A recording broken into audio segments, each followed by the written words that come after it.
আজ একদম সকাল থেকে ভিডিওটা শুরু করলাম। সকালে ঘুম থেকে ওঠার পর আমার স্কিনে কি ব্যবহার করে থাকি, তার পাশাপাশি দুপুরে কি রান্নাবান্না করলাম, সন্ধ্যার সময় কি নাস্তা বানিয়ে দিলাম তাসবিল আবিদকে, তার একটি ভিডিও নিয়ে চলে আসলাম। আমার ভিডিওটি যদি ভালো লেগে থাকে আমার পেজে একটা লাইক, একটা ফলো দিয়ে রাখবেন। হ্যালো এভরিওয়ান, আসসালামু আলাইকুম। আশা করছি আপনারা সবাই ভালো আছেন। আলহামদুলিল্লাহ আমরা অনেক ভালো আছি। সকালে ঘুম থেকে ওঠার পরেই বাইরের আবহাওয়াটা দেখছিলাম। আজ সকাল সকালে কিন্তু অনেক রোদ উঠেছে। তারপর আমি একটু বাহিরের আবহাওয়াটা দেখে তারপর সাথে বিছানাটা গুছিয়ে নিলাম। কারণ ঘুম থেকে ওঠার পর সাথে বিছানাটা গুছিয়ে নিলে কিন্তু অনেক ফ্রেশ মনে হয়। আমি তো সবসময় এটা করে থাকি, ঘুম থেকে ওঠার পরই সাথে বিছানাটা ঝেড়ে সুন্দরভাবে গুছিয়ে রেখে দিই। তারপর বিছানা আমার গুছানো হয়ে গেলে মুখ ধুতে চলে যাই। আমি এখানে ব্রাশ আর সাথে একটা ফেস ওয়াশ নিয়ে নিয়েছি। সবসময় কিন্তু আমি ফেস ওয়াশ দিয়ে মুখ ধুয়ে থাকি সকালে এবং বিকেলে বা রাতে। ফেস ওয়াশ দিয়ে মুখ ধোয়ার পর তারপর আমি মুখে এখানে ওসিফি সিরামটা আছে সেটা মুখে আমি ইউজ করে থাকি।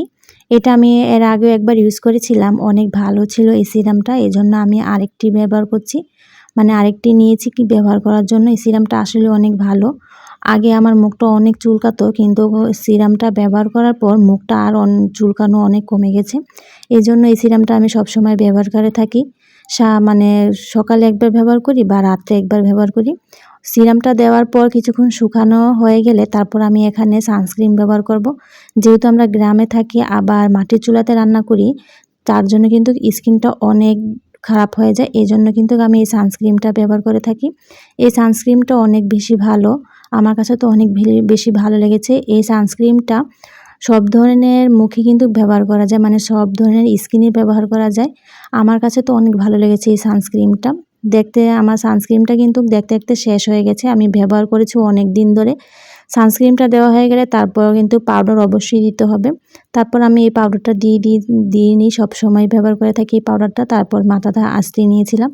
মাথা থেকে তো চুল অবশ্যই পড়বে, এটা তো ডেইলি রুটিন, চুল তো পড়বেই। আমার কিন্তু অনেক চুল ডেইলি চুল যায়, আঁচড়ালেই চুল যায়। আজও সকালে মাথা আঁচড়েছিলাম, তারপর অনেকগুলো চুল পড়েছে।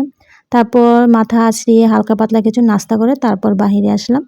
সবসময় কিন্তু এই রুটিনগুলো আমি ডেইলি করে থাকি। তাসপিল আবি তো দাঁত ব্রাশ করে মুখে ক্রিম পাউডার দিয়ে তারপর ঘর থেকে বের হয়। তাসপিল তো সকাল সকাল মসজিদে যায়, মসজিদ থেকে এসে তারপর ওরা আবার টিচারের কাছে পড়তে বসে। তারপর তাসপিল আবিদ তো নাস্তা করে নিয়েছিল। আবিদ তো এখানে বসে একটু দুস্তামানি করছিল, আর এদিকে আমার দাদি এখানে জাম্বুরা ছিলছিল ভর্তা বানানোর জন্য। জাম্বুরাগুলো খেতে মোটামুটি ভালোই ছিল, টক মিষ্টি ছিল আর কি। তার জন্য আমি এখানে কিছু পরিমাণ একটা শুকনা মরিচ নিয়েছি, তার পাশাপাশি চিনি এবং লবণ দিয়ে ভালোভাবে জাম্বুরা মাখাটা করে নিলাম। জাম্বুরা মাখাটা কিন্তু খেতে ভালোই হয়েছিল। আমি অল্প খেয়েছিলাম, কিন্তু আবিদ তো অনেক মজা করে জাম্বুরা মাখাটা খেয়ে নিয়েছিল।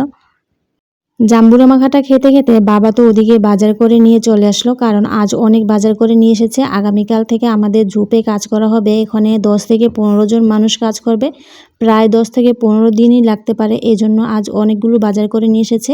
সাথে শাক সবজি, অনেক ধরনের সবজি কিনে নিয়ে এসেছে এবং মাছও কিনে নিয়ে আসা হয়েছিল, তেলাপিয়া মাছ, চিংড়ি মাছ, মুরগির সাথে 2টা মুরগিও কিনে নিয়ে এসেছে। তারপর সব কিছু গুছিয়ে রেখে মাছগুলো কাটাকুটা করে নিয়েছিলাম। আমি তো এখানে চিংড়ি মাছগুলো প্রথমে পরিষ্কার করে নিয়েছি, চিংড়ি মাছের যোগাগুলো বেটে নিচ্ছিলাম, কারণ এই চিংড়ি মাছ দিয়ে মাসকলাইয়ের ডাল রান্না করা হবে। এই জন্য বাবা অনেকগুলো চিংড়ি মাছ নিয়ে এসেছে, সাথে কিন্তু আরও অনেক চিংড়ি ছিল, সেগুলো ফ্রিজে রেখে দেওয়া হয়েছে।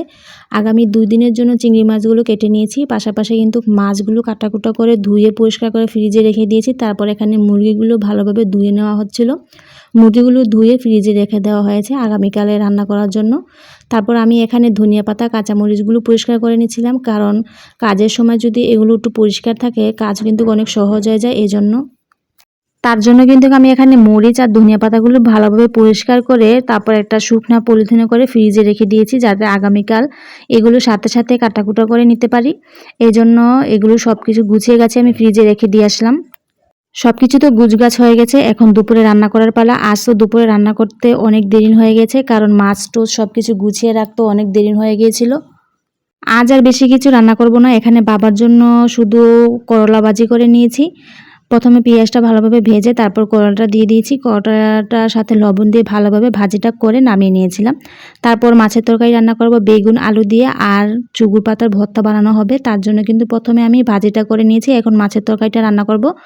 তার জন্য প্রথমে মাছের উপরে হলুদ মরিচ লবণ দিয়ে ভালোভাবে মেখে তারপর কড়াইতে পরিমাণ মতন তেল দিয়ে মাছগুলো লাল লাল করে ভেজে মাছগুলো নামিয়ে নিয়েছিলাম। কারণ তেলাপিয়া মাছটা একটু লাল লাল করে ভাজতে হয়, না হলে কিন্তু মাছটা ক্ষয়ে মানে ভেঙে যাওয়ার সম্ভাবনা থাকে। এই জন্য মাছগুলো একটু লাল লাল করে ভেজে নামিয়ে নিয়েছি। তারপর একই কড়াইতে আরও কিছু পরিমাণ তেল পেঁয়াজ কুচি দিয়ে পেঁয়াজটা ভালোভাবে ভেজে নিয়েছি। এখন পরিমাণ মতন পানি দিলাম। তারপর সব ধরনের গুঁড়া মশলাগুলো দিয়ে দিলাম, হলুদের গুঁড়া মরিচের গুঁড়া ধনিয়ার গুঁড়া লবণ দিয়ে ভালোভাবে মশলাটা অনেকক্ষণ কষিয়ে নিয়েছি। যতক্ষণ না পর্যন্ত উপরে তেলটা বেশি উঠেছে ততক্ষণ পর্যন্ত আমি মশলাটা ভালোভাবে কষিয়ে নিয়েছি। দেখুন দেখতে দেখতে কিন্তু আমার মশলাটা ভালোভাবে কষানো হয়ে গেছে, উপরে কিন্তু সুন্দরভাবে তেলটা বেশি উঠেছে। তারপর প্রথমে আমি আলুটা দিয়ে দিব।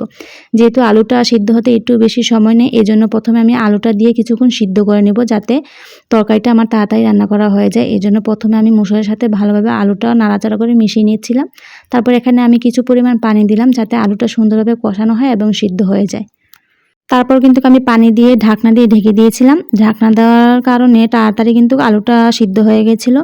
তার ফাঁকে আমি একটি পাউরুটি খেয়ে নিয়েছিলাম, কারণ অনেক খিদা লাগছিলো এই সময় এসে। আজ তো অনেক কাজ করা হয়েছে, এই জন্য অনেক খিদা লেগে গিয়েছিলো। সকালে বাবা পাউরুটি নিয়ে এসেছিলো, সেখান থেকে আমি 2 পিস পাউরুটি এনে খেয়ে নিলাম রান্না করার ফাঁকে। এদিকে কিন্তু আমার আলুটা সুন্দরভাবে কষানো এবং মোটামুটি সিদ্ধ হয়ে গেছে। তারপর আমি এখানে বেগুনগুলো দিয়ে দিব।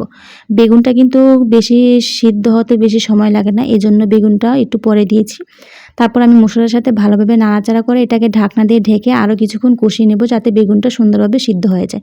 তারপর আমার দোনোটা আলু এবং বেগুন সুন্দরভাবে দোনোটা সিদ্ধ হয়ে গেছে এবং সুন্দরভাবে কষানো হয়ে গেছে। এখন আমি পরিমাণ মতন করে ঝোল দিয়ে দেব। ঝোলটা দিয়ে তারপর আমি ভাজা মাছগুলো দিয়ে ওপরের দিক দিয়ে অনেকক্ষণ জাল করে নেব।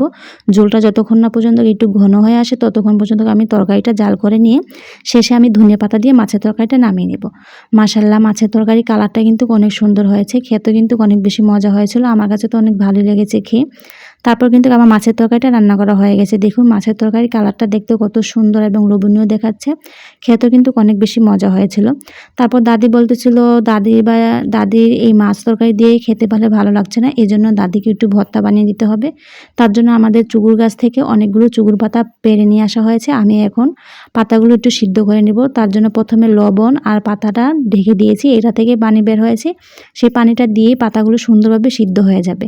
তারপরে এগুলোকে ভর্তা বানিয়ে নেওয়া হবে। একটু ঝাল ঝাল করে ভর্তা বানালে খেতে কিন্তু অনেক বেশি মজা হয়। চুগুর পাতার ভর্তাটা কিন্তু অনেক বেশি মজা হয়েছিল, সেটার আর ভিডিওটা দিলাম না। ভর্তা বানানোর জন্য শুকনা মরিচ ছিল না, শুকনা মরিচগুলো আমি একটু টেলে নিয়েছিলাম যাতে ভর্তাটা বানানো হয়ে যায়। আর এক্সট্রাভাবে আমরা বোতলে ভরে রাখি শুকনা মরিচটা। আমরা আবার একটু ঝালটা একটু বেশি খাই। আমরা বলতে আমি আর আমার মা, আমার বাবা ওরা ঝাল খেতে পারে না, আমার বাবা দাদি ওরা ঝাল একদমই খেতে পারে না। এই জন্য শুকনা মরিচটা আলগা বোতলে ভরে রাখি আমরা, যাতে ভাতের সাথে নিয়ে খেতে পারি এই জন্য। এদিকে আবিদ অনেকগুলো শাপলা নিয়ে এসেছে, সেই শাপলারও ভর্তা বানানো হবে। তার জন্য দাদি শাপলাগুলো সুন্দরভাবে ছিলে নিচ্ছিল। তেঁতুল থাকলে ভালো হতো, কিন্তু বাসায় তেঁতুল ছিল না, হঠাৎ করে আর কোথা থেকে তেঁতুল নিয়ে আসবো। তারপর শুধু শুকনা মরিচ লবণ দিয়ে শাপলার ভর্তাটা বানিয়ে নিয়েছিল, তাও কিন্তু খারাপ হয়নি, খেতে অনেক মজাই হয়েছিল। আর এই বছর এই প্রথমে শাপলার ভর্তাটা খেয়েছিলাম, আলহামদুলিল্লাহ শাপলার ভর্তাটা খেতে অনেক বেশি মজা হয়েছিল। আর এই ছিল আজ আমাদের দুপুরে রান্নাবান্নার আয়োজন। তার পাশাপাশি কিন্তু ভাতও রান্না করে নিয়েছি। এখন গোসল করে নামাজ পড়ে নিয়েছি। আবেদকে প্রথমে খাবারটা খাইয়ে ঘুম পাড়িয়ে দিয়েছিলাম। তার পাশাপাশি কিন্তু আমরা সবাই একসাথে বসে দুপুরে খাবারটা খেতে বসে পড়লাম। আমি তো এখানে প্রথমে চুগুর পাতা দিয়ে ভর্তা দিয়ে ভাত খেয়েছিলাম। ভর্তাটা খেতে কিন্তু অনেক বেশি মজা হয়েছিল। আমার কাছে তো অনেক বেশি ভালোই লেগেছে খেয়ে। অনেক মজা করে দুপুরের খাবারটা খেয়ে নিলাম আলহামদুলিল্লাহ।